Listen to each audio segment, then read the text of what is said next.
du véhicule. Donc on le branche, le voyant sera allumé. Choisis OBD2 qu'on a connecté par Bluetooth. Voilà. Pour le profil de connexion, ici, vous aurez tout type de véhicule sans exception. Donc, on sélectionne Mercedes. Voilà. Donc, ensuite, sur la page, on part sur la page principale du car scanner et on clique sur connecter après avoir mis le contact de la voiture. Voilà, connexion réussie, c'est parfait. Il paraît qu'il peut travailler plus vite, on clique sur oui. Et là, c'est parfait. Donc, on a la connexion à l'ELM et à l'UCE du véhicule. Donc, pour connaître la voiture, puisqu'on a le voyant check moteur qui est allumé, comme on peut le remarquer, je vais démarrer la voiture. Voilà, donc on a le voyant check engine qui est allumé. On doit savoir la signification de ce voyant, connaître le problème, le résoudre et effacer le voyant de façon définitive. Donc pour cela, il suffit tout simplement de mettre la voiture en contact. Donc on y va sur anomalie. On sélectionne tous les capteurs disponibles et on clique sur lire.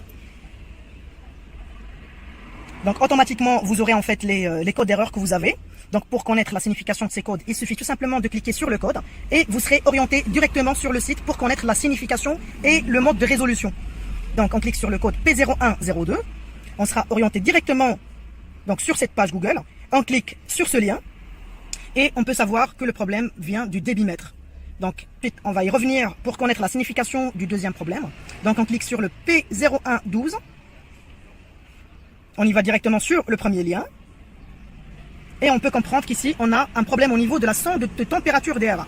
Donc après avoir compris les problèmes et le mode de réglage, donc on revient sur l'application une dernière fois.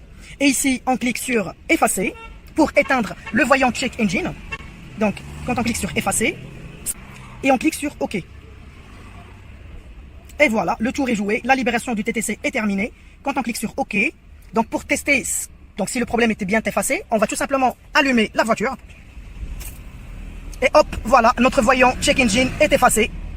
Voilà, donc je rappelle que le OBD2 Advanced fonctionne sur tout type de voiture, sans exception, depuis l'année 2003 à ce jour. Voilà, et sur tout type de téléphone, que ce soit Android,